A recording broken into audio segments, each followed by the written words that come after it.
इस गाड़ी को भी अचानक खराबी होना था। आसपास तो कोई मैकेनिक की शॉप भी नहीं है। रात भी काफी हो गई है। लगता है आज पैदल ही घर जाना होगा। गाड़ी खराब होने की वजह से राजेश पैदल पैदल घर की तरफ जाने लगता है कि तभी सुनसान सड़क पर राजेश को अकेला देख दो गुंडे उनके पास आते हैं और उसे चाकू दिखाते हुए कहते हैं, चुपचाप से जितना भी माल है सब हमारे हवाले कर दे, वरना ये चाकू तेरे पेट में घोंप देंगे।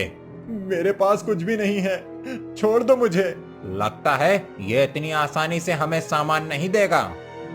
इतना कहकर उन दोनों गुंडों में से एक गुंडा राजेश को पकड़ लेता है और दूसरा उसे चाकू मारने वाला होता है कि तभी वहां जोरों की हवा चलने लगती है और आसमान में उड़ती हुई एक चुड़ैल अचानक वहां आ जाती है। आज कोई मेरे हाथों मरने वाला है। चुड़ैल, भागो यहाँ से। ऐसे कैसे? अभी तो खेल शुरू हुआ है। इतना कहकर वो चुड़ैल जोर जोर से हंसने लगती है, जिसे देखकर वह दोनों गुंडे वहां से भाग जाते हैं। भैया, आप ठीक तो हो ना? आपको कहीं लगी तो नहीं? क्या भैया, मैं तुम्हें नहीं जानता, छोड़ दो मुझे। आलतू जलाल तू, आई बला को टाल तू। यहाँ कहते हुए राजेश भागता हुआ घर आता है, जिसे देख उसकी पत्नी कहती है, क्या हुआ जी, आप ऐसे हाँफ क्यों रहे हैं? शोभा के पूछने पर राजेश उसे सारी बात बताता है। लगता है जी वो कोई बुरा साया था, आप उसके बारे में ज्यादा मत सोचिए। राजेश घर में बने मंदिर के सामने हाथ जोड़कर प्रार्थना करता है और ऐसे ही कुछ दिन गुजर जाते हैं। रक्षाबंधन का त्योहार आने वाला होता है, जिसके चलते सारे बाजारों में रक्षाबंधन की काफी रौनक होती है कि तभी अचानक वहां फिर से एक बार और जोर की हवा चलनी शुरू हो जाती है और हवा में उड़ती हुई वही चुड़ैल उस दुकान पर आ जाती है। ये राखी तो बहुत सुंदर लग रही है, ये तुम मुझे दे दो, ये तुम मुझे दे दो। चुड़ैल को अपनी दुकान से राखी लेता देख वो दुकानदार बेहोश हो जाता है और वो चुड़ैल राखी लेकर वहाँ से गायब हो जाती है। ये लो तुम्हारी मनपसंद दाल खिचड़ी जी। लेकिन पापड़ कहाँ है? वो तो मैं सेकना ही भूल गई, तुम खाओ, मैं ना फटाफट से सेक कर लाती हूँ। शोभा पापड़ सेकने के लिए किचन में जाती है और वहीं राजेश दाल खिचड़ी खा रहा होता है कि तभी अचानक राजेश को धक्का लगता है और उसे खांसी आनी शुरू हो जाती है। पानी, इसमें तो पानी नहीं है। शोभा। राजेश खांसी रहा होता है कि तभी उसकी तरफ एक पानी का ग्लास लिया हाथ आता है, जिसे देखकर राजेश चैन की सांस लेता है। अब जाकर सांस में सांस आई, वरना मुझे तो लगा कि आज मैं मर ही जाऊंगा। मेरे रहते हुए मैं आपको कुछ नहीं होने दूंगी।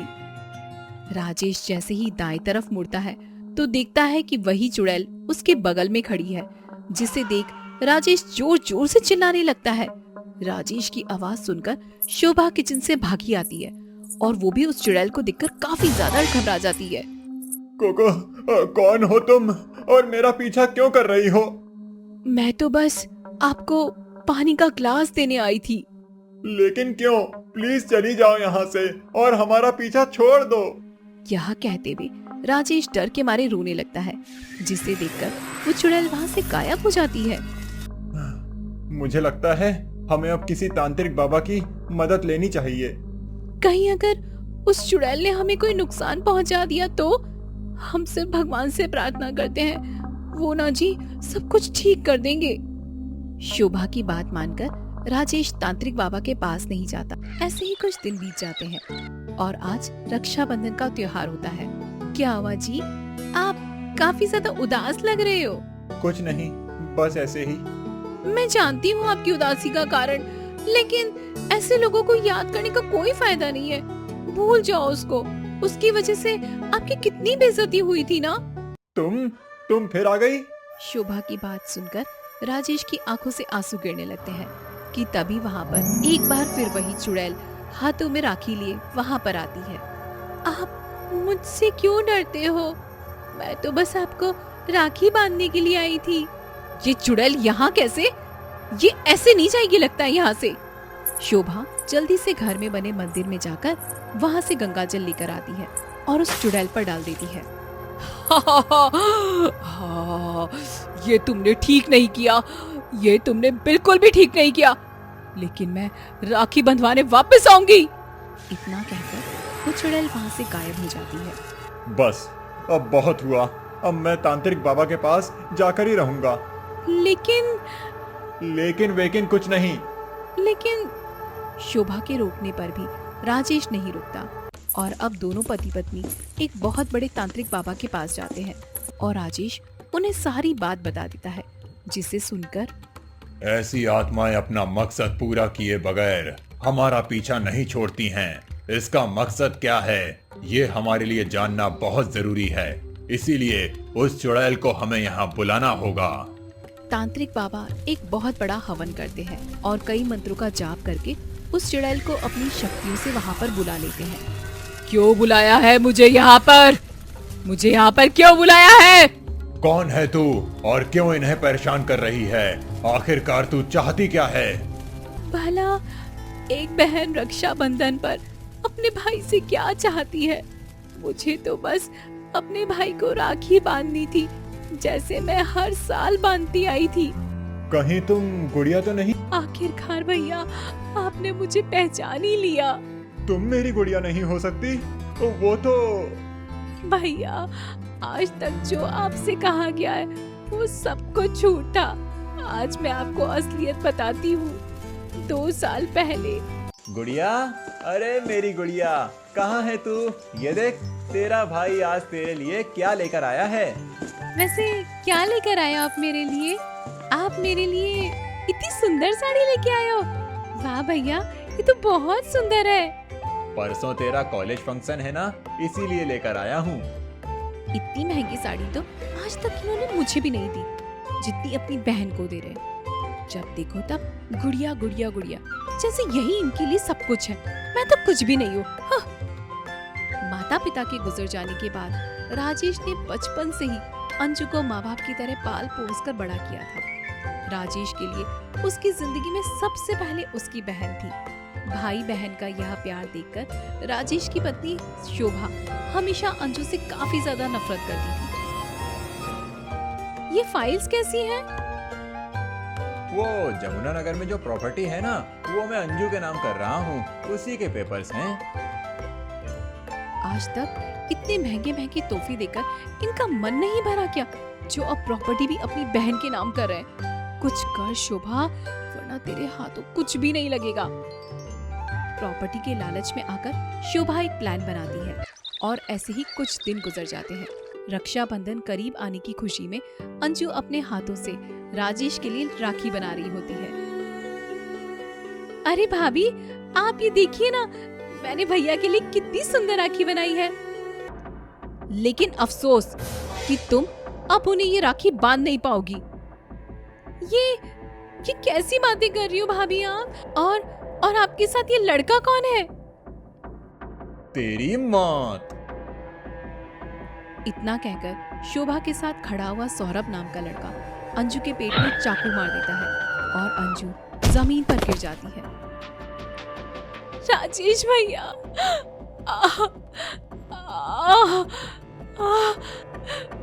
अंजू अपने आखिरी शब्द भी अपने भैया के नाम कर देती है। अंजू के मरते ही सौरभ उसकी लाश को ले जाकर जंगल में गाड़ देता है और जब राजेश जाकर अंजू के बारे में पूछता है तो शोभा उसे मनगढ़ंत कहानी सुना देती है। ऐसा नहीं हो सकता, मेरी गुड़िया ऐसा नहीं कर सकती। आपकी गुड़िया ने ऐसा ही किया है, वो उस लड़के के साथ भाग गई है। यह देखिए, साफ साफ लिखा है उसने चिट्ठी में। उसने तो आपके मुंह पर कालीद पोती है, कालीद। शोभा अंजू के भाग जाने की खबर पूरे मोहल्ले में फैला देती है, जिसके चलते राजेश की खूब बदनामी होती है और वो अपनी ही बहन से नफरत करने लगता है। वहीं बेचारी अंजू की आत्मा अपने भाई को सच्चाई बताने और उससे राखी बंधवाने के लिए दर-बदर भटकती रहती है। अंजू के मुंह से सारी सच्चाई सुनकर राजेश खून के आंसू रोने लगता है। मेरी बहन मुझे माफ कर देना, मैंने तुझे गलत समझा। ये सब कुछ सिर्फ शोभा की वजह से हुआ है। मैं तुम्हें नहीं छोड़ूंगा। तुम जानती थी कि ये कोई और नहीं अंजू है, इसीलिए तुम मुझे तांत्रिक बाबा के पास आने से रोक रही थी, लेकिन मैं तुम्हें नहीं छोड़ूंगा। इन्हें तो इनके किए की सजा मिलेगी, लेकिन अंजू अब तुम्हें इस दुनिया से मुक्ति पानी होगी। तुम्हारी दुनिया अब ये नहीं है। मैं जानती हूँ, लेकिन मुझे मुक्ति तभी मिल सकती है जब मैं अपने भाई को राखी बांध दूं। मेरी बहन, 2 साल से ये कलाई तेरी राखी के बगैर सूनी है। बांध दे राखी मुझे। अंजू राजेश को राखी बांधकर अपनी आखिरी तमन्ना को पूरी करती है। गुड़िया, मेरी बहन रुक जा, मैं तेरे बिना नहीं जी सकता। मुझे भी अपने साथ ले चल। नहीं भैया, अभी आपका समय नहीं आया है। आप फिक्र मत करिए, मैं हर रक्षाबंधन पर आपको राखी बांधने के लिए जरूर आऊंगी। आप अपना ख्याल रखना भैया।